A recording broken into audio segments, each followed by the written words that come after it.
Salve, friend. Mind telling me who you are and what you're doing with that bow on your back?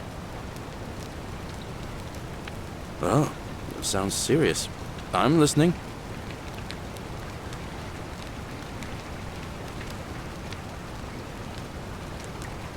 Yulia? Oh no. All right, I can do that.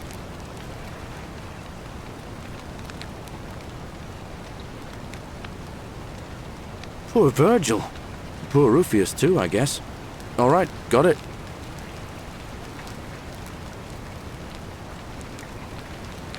All right, let me see. Stop Fabia going in, but send the new arrival to the empty shrine. Understood.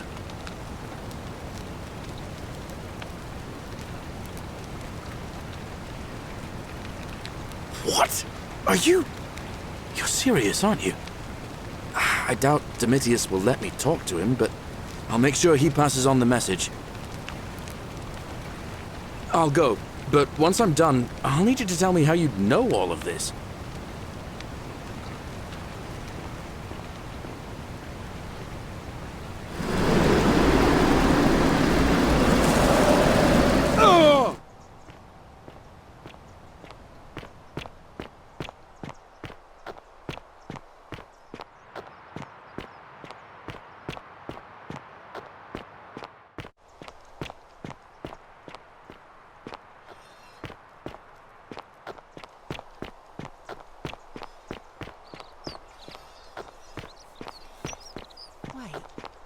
Did you know I was headed in there? No time to explain. Go! All right, I'll be in my bakery. Thank you, Galerius. For the last time, Dacius, I'm not making you a bow. Don't shoot. You know why.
Ah, a visitor. Welcome, welcome. May I ask your name? It's a sincere pleasure to meet you. Tell me, what brings you all the way down here?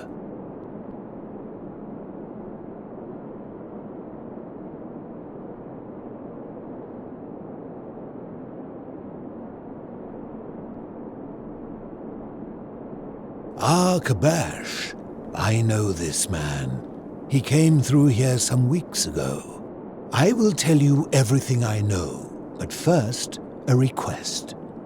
I have been living down here alone for many years, with nobody to talk to but myself. The one thing I long for above all else before I die is a good philosophical argument with somebody astute. I'm hoping that person is you. Let us find out with this simple question. Have you deduced the name of the god responsible for the Golden Rule?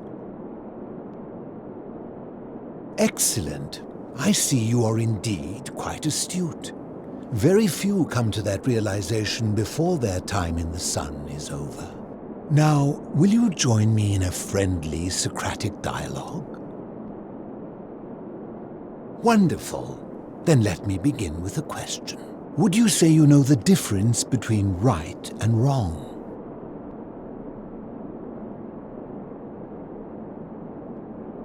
You are an overthinker too. We're the same then. It is probably why I became a philosopher. But if you struggle with right and wrong normally, then down here with the golden rule, surely your struggle can only have become more difficult. Well, that's reassuring. And the truth is, you're not alone. You see, out there in the world, being uncertain about right and wrong was acceptable because our mistakes rarely had consequences. So we would tell lies and bend rules and turn a blind eye and rationalize, and yet still find a way to think of ourselves as good people. But under the golden rule, morality matters. The slightest wrongdoing could result in a mass execution. So to navigate this maze, we would have to be certain about the difference between right and wrong. Wouldn't you agree? So let me ask you this. Is there one system of morality which is always perfectly correct, which you could follow in every situation and always do the right thing? How can that be? Since they all have differences, it follows that in some cases they would offer different conclusions about what is right and wrong. If there is a correct moral code, then wouldn't it follow that only one can be the correct one?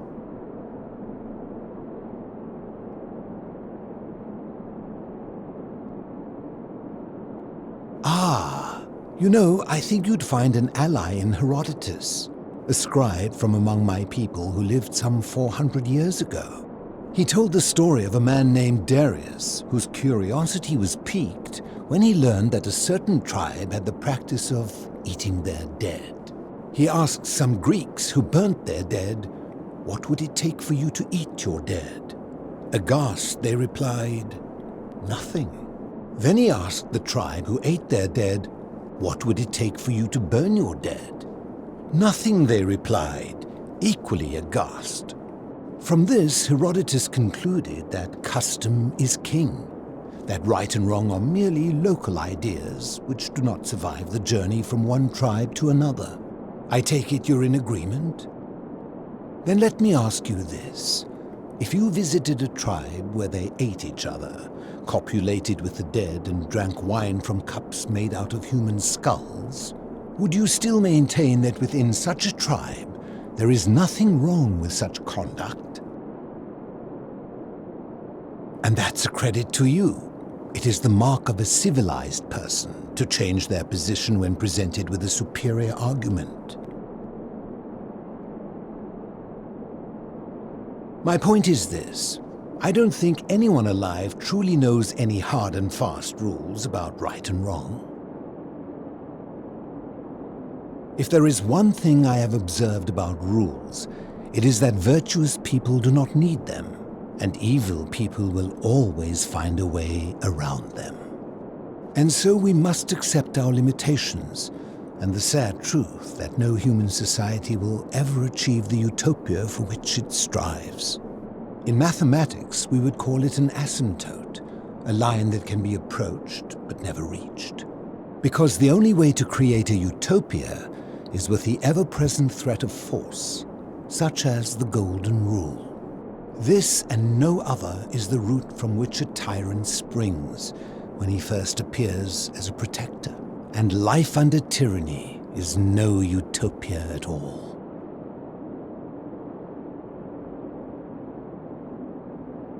I'm glad to hear that. In any case, thank you for humoring an old man.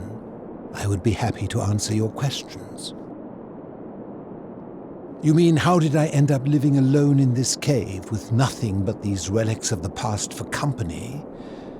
It's a long story. I was a quarrelsome young man.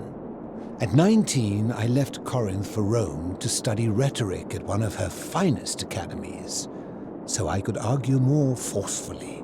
Back then, I used to enjoy verbally sparring with everyone I could, and I was good. One night I found myself in a tavern in an argument with a drunk mercenary. It became heated, he drew a gladius, and I won the argument, but lost my life. I woke up on the banks of the Styx at a campfire opposite Karen, Of course, I tried to persuade her to let me return, but even with all my skill, I failed. I settled in, made friends, and learned what I could, quickly realizing our little community faced certain death under the Golden Rule. So I began looking for a place to hide underground. Fortunately, I found this place waiting for me. You see, I was not the first to take refuge here. I returned to my friends above, persuaded them to join me, and 12 of us descended for the last time to live out our days hidden from Hades' tyranny. They are one and the same. The Romans call him Pluto, but long before that, my people called him Hades. My generation was wiped out, turned to gold, many years ago. My friends and I were able to avoid the same fate by hiding down here. I think it's safest to assume that if I was to return, Hades would realize that his furies hadn't finished the job, and he'd send them after me again. I fear that if you were to utter my name in the city, even by mistake, that Hades would hear you and know I am still alive. I'm afraid I am the only one left. There were 12 of us in the beginning, but one by one, my friends passed away. Some from malnutrition, others from madness and despair. It has been lonely. Before my unexpected visit from KANOH some weeks ago, I'd not seen another person in many, many years. Living in darkness is not without its challenges. The first challenge is diet. Fortunately, I found that eating fresh fish provides most of the nutrients I need. And sometimes, when there are Greek people living up above, I surface at night and salvage the offerings they've left in the temple of Demeter. The greater challenge is the isolation, so I like to imagine arguments, where I argue both sides. But, like so many things in life, arguments are better with a partner. As you wish. Ha! If I did, would I be living like this? Did we not discuss it at length already? Oh, I see. You're toying with me. Ha! You seek the plaque bearing the Egyptian inscription.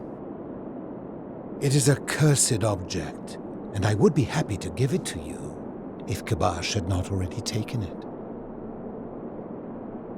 I will tell you, but you may find him hostile. To prepare for your encounter, there are certain things you must know. Very few know this, but before the Romans came to this city, it was once entirely Greek.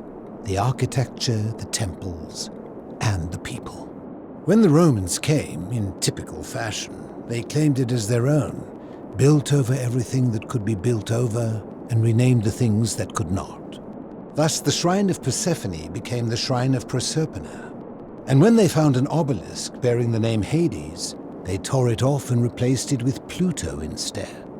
And the city's dwindling Greek residents, witnessing this compulsive Roman conquest, decided to preserve what they could of their heritage.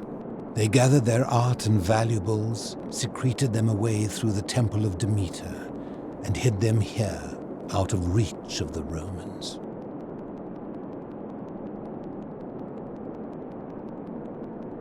However, there was one thing that always seemed out of place to me, and it is the very thing you seek. An even older plaque bearing an Egyptian inscription.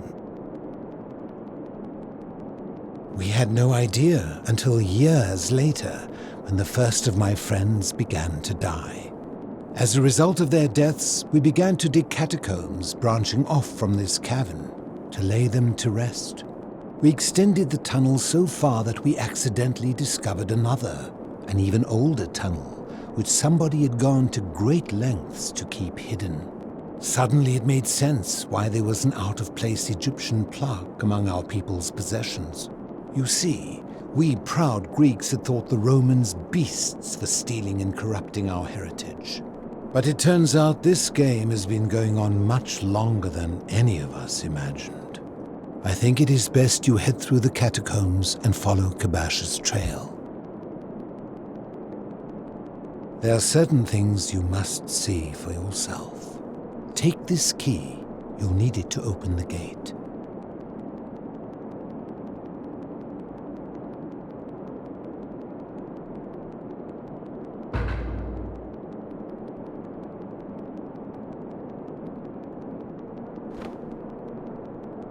I enjoyed our chat, but please, keep my presence here a secret, yes?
Ah, you've returned.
Stop!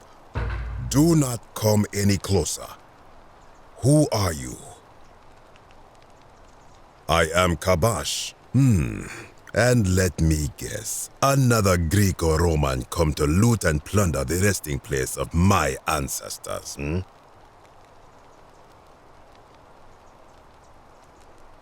To what end?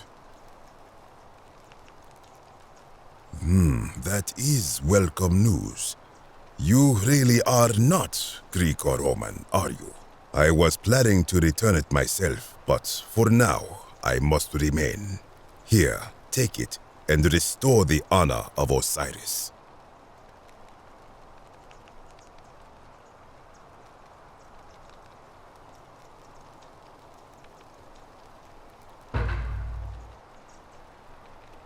Now, as for the other plaque.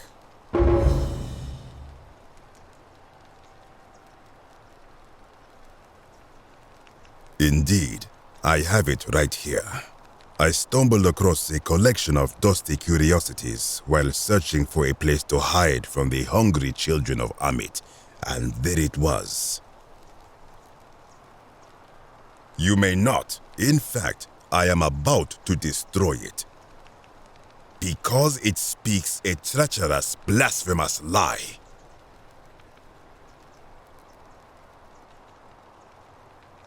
I will tell you, but first, do you know what this place is? It has a name, and that is the Duat. See what has become of it. I have been down here for weeks, piecing together its story, and here is what I have learned.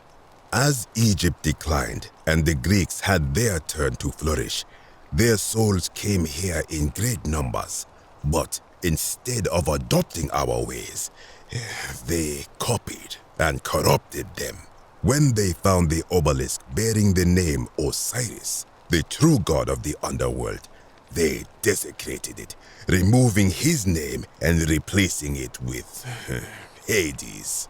Even the ferryman of the dead, known to my people long before as Kerti, they renamed to Keron. As if that desecration was not enough, they built over this place, using it as the foundation for their own underworld, so that ours was forgotten.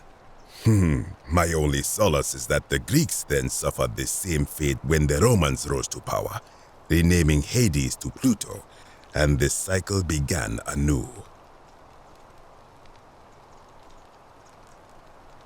It is inscribed with a script I do not recognize, but it is ancient, almost as if it is older than the plaque bearing Osiris's name. But if that is so, it would imply the gods of Egypt are mere imitations too, copied and corrupted from an ancient people who prospered even before us, and that my people did to them what the Greeks and Romans did to us. But this I cannot accept. I sense a deception. Perhaps it is the work of Set, the usurper, seeking to undermine Osiris once more.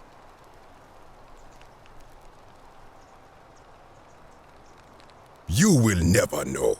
This work of sacrilege must be destroyed, thrown into the black abyss below in Osiris's name.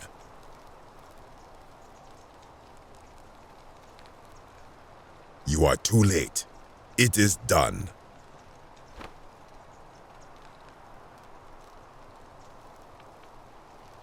It could not have gone any other way. It was Osiris's will. Now, the thing of evil you sought is gone. Why are you still here? I am from Rakotis, which you may know as Alexandria, the name of the city the Greeks built over it.